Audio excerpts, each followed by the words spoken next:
સમાચારથી શરૂઆત રાજકોટમાં સિટી બસનો ચાલક યમદૂત બનીને ફરી વળ્યો, લોકોએ પકડીને લંધાર્યો, કરી તોડફોડ। રાજકોટમાં બુધવારે સિટી બસનો ચાલક રોડ પર યમદૂત બનીને નીકળતા 4 લોકોનો જીવ લઈ ગયો। રોડ પર અનેક વાહનોને કચડી નાખ્યા, જેથી 4ના મોત થતા લોકોમાં આક્રોશ ફેલાયો હતો। લોકોને હવે ખાખીની બાંહેધરી પર ભરોસો રહ્યો ન હોય તેમ ચાલકને પકડીને બરાબરનો લંધાર્યો હતો। સિટી બસમાં તોડફોડ પણ કરી।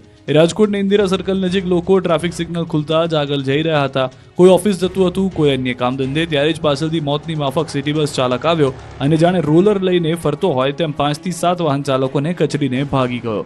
થોડી વાર માટે તો અફરાતફરી મચી ગઈ। બસની સ્પીડ એટલી હતી કે માથેલા સાંડ માફક આવેલી બસની અડફેટે 2 રિક્ષા તેમજ 5 થી 6 જેટલા ટુ વ્હીલર આવી ગયા। નિર્દોષ લોકોના શરીર પર બસના ટાયર ફરી વળતા કુલ 4 લોકોના મોત નીપજ્યા, જ્યારે બસ ચાલક સહિત કુલ 3 થી 4 લોકો ઇજાગ્રસ્ત થયા। અકસ્માતના પગલે રોષે ભરાયેલા લોકો બસ ચાલકને પકડ્યો હતો। કાયદો હાથમાં લઈને ચાલકને બરાબરનો મેથી પાક ચખાડ્યો હતો, તો કેટલાક લોકો દ્વારા બસના કાચ ફોડવામાં આવ્યા। ઘટનાની જાણ થતાં ટ્રાફિક જામ થઈ ગયો હતો। પોલીસ સહિતનો કાફલો ઘટના સ્થળે પહોંચી ગયો હતો। લોકોના ટોળાએ ટ્રાફિક જામ કરી દીધો હતો, જેને વિખેરવા માટે પણ પોલીસ દ્વારા લાઠીચાર્જ કરવો પડ્યો હતો। હળવો બળપ્રયોગ કરવામાં આવ્યો। બીજી તરફ અકસ્માત સર્જનાર બસના ડ્રાઈવર શિશુપાલસિંહ રાણાને તાત્કાલિક અસરથી ટર્મિનેટ કરવામાં આવ્યો, તેમજ યોગ્ય પગલાં બાદ સિટી બસ ઓપરેશન સાથે સંકળાયેલ વિશ્વમ એજન્સી સાથે પણ આકરા પગલાં લેવામાં આવશે। બીજી તરફ મનપા કમિશનર તુષાર સુમેરાએ સહાયતા જાહેર કરી છે। મૃતકોના પરિવારને 15 લાખની સહાય અને ઇજાગ્રસ્તોને 2 લાખ રૂપિયાની સહાયની જાહેરાત કરી। અમદાવાદના વાસણાથી જુહાપુરા સુધીમાં અકસ્માતની વણઝાર, કાર ચાલકને મારી નાખતા પોલીસે 7 આરોપીની કરી ધરપકડ। અમદાવાદના વાસણાથી લઈને જુહાપુરા સુધી એક કાર ચાલકે કંઈક આ રીતે આતંક મચાવ્યો, જાણે આ રોડ પર કોઈ આતંકી કાર લઈને ઘૂસી ગયો હોય તે રીતે અનેક વાહનોને ઉડાડતા અફરાતફરીનો માહોલ સર્જાયો। એક ટેક્સી ડ્રાઈવરે તરખાટ મચાવ્યો। બેફામ કાર ચાલક કૌશિક ચૌહાણે વાસણા વિસ્તારથી અકસ્માત સર્જી લોકોને અડફેટે લેવાનું શરૂ કર્યું અને જુહાપુરા જઈ કાર અટકી હતી।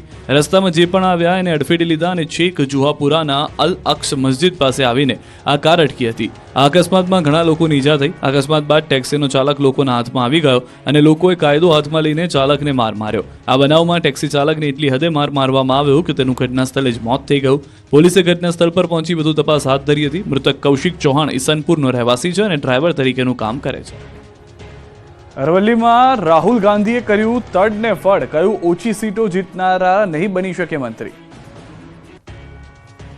ગુજરાત કોંગ્રેસના નવસર્જન માટે રાહુલ ગાંધી 2 દિવસથી ગુજરાતના પ્રવાસે આવ્યા। અરવલ્લીના મોડાસાથી સંગઠન સર્જન અભિયાનનો પ્રારંભ કરાવ્યો। અમદાવાદથી રાહુલ ગાંધી મોડાસા પહોંચતા પહેલા તેમનું સ્વાગત કરાયું હતું। રાજ્યભરના જિલ્લાના પ્રમુખો સહિતના કાર્યકરો અહીં ઉપસ્થિત રહ્યા હતા। રાહુલ ગાંધીએ કાર્યકરો સાથે ખુલ્લેઆમ સંવાદ કર્યો। કાર્યકરોની રજૂઆતો, ફરિયાદો સાંભળીને તેના જવાબ પણ આપ્યા। નવી ઉર્જાનો સંચાર રાહુલ ગાંધીએ કર્યો। કાર્યકર્તાઓને જીતનો મંત્ર આપ્યો। ગુજરાતમાં કેવી રીતે સંગઠન મજબૂત કરી ઊભું થવું જોઈએ તે અંગેનો પ્લાન બનાવ્યો। કાર્યકર્તાઓને સંબોધતા રાહુલ ગાંધીએ તડને ફળ કરી દીધી હતી અને કહ્યું હતું કે સિનિયર બનીને ફરતા નેતાઓને ટોણો પણ માર્યો। રાહુલ ગાંધીએ કહ્યું કે કોંગ્રેસમાં હવે એક વ્યક્તિનો આદેશ નહીં ચાલે, ભાજપને હરાવવાની શરૂઆત ગુજરાતથી કરવી પડશે। કોંગ્રેસ પણ ગુજરાતમાંથી જ શરૂ થઈ ગઈ હતી।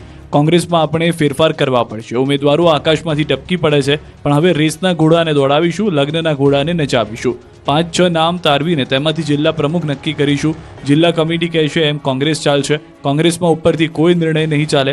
કોણ ચૂંટણી લડશે એ સંગઠન નક્કી કરશે, એક વ્યક્તિ નહીં। રાહુલ ગાંધી ખુલ્લા મનથી સ્પષ્ટ કહ્યું હતું કે સિનિયર નેતા થઈને ફરે છે પણ બૂથ જીતાડી શકતા નથી। જેમની મજબૂત પકડ છે એમને અમે પાવર આપીશું। ભાજપ સાથે મળેલા છે એને પણ તારવવા પડશે। ભાજપ સાથે કામ કરનાર લોકો પ્રેમથી સાઈડ કરવાના છે। હજુ 48 કલાક માથા ફાડ ગરમી પડશે। ગુજરાતમાં ગરમીનું આક્રમણ સતત વધી રહ્યું છે। છેલ્લા અઠવાડિયાથી તો ગાભા કાઢી નાખે એવી ગરમી પડી રહી છે। 7 થી 8 જિલ્લામાં તાપમાનનો પારો 42 ડિગ્રીએ પહોંચી ગયો છે। સૌરાષ્ટ્ર, કચ્છ પર તો સુરતદાદા કોપાયમાન છે। ગરમીથી લોકો તોબા તોબા પુકારી ઉઠ્યા છે। રાજ્યના 10 શહેરોમાં તાપમાન પણ 40 ડિગ્રીને પાર પહોંચ્યું। કંડલામાં સૌથી વધુ 44.6 ડિગ્રી તાપમાન નોંધાયું। રાજકોટમાં તાપમાનનો પારો 42.8 ડિગ્રી પર પહોંચ્યો, જ્યારે સુરેન્દ્રનગરમાં 42.5 ડિગ્રી તાપમાન નોંધાયું। અમદાવાદ અને ગાંધીનગરમાં 42.3 ડિગ્રી તાપમાન નોંધાયું।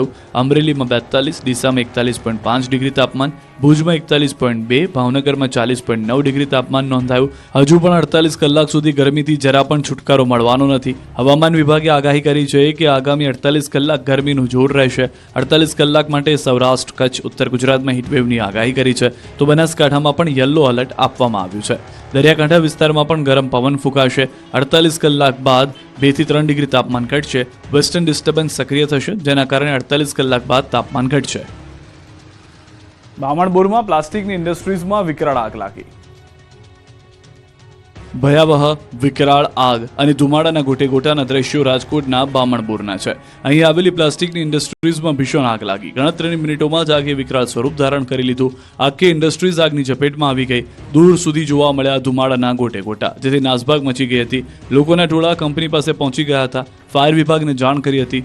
દુર્ગા પ્લાસ્ટિક ઇન્ડસ્ટ્રીઝમાં આગને બુઝાવવા માટે પાણીનો મારો કર્યો હતો. આગ કયા કારણોસર લાગી તેનું રહસ્ય અકબંધ છે. આગમાં કોઈ જાનહાની થયાના સમાચાર નથી, પરંતુ આગને કારણે મોટું નુકસાન થયું હોવાનું માનવામાં આવે છે. પ્રાથમિક અનુમાન મુજબ શોર્ટ સર્કિટ અથવા કોઈ અન્ય યાંત્રિક ખામીને કારણે આગ લાગી હોવાની શક્યતા છે. આગની તીવ્રતાને જોતા આસપાસના અન્ય કારખાનાઓને પણ સાવચેતીના ભાગરૂપે ખાલી કરવામાં આવ્યા.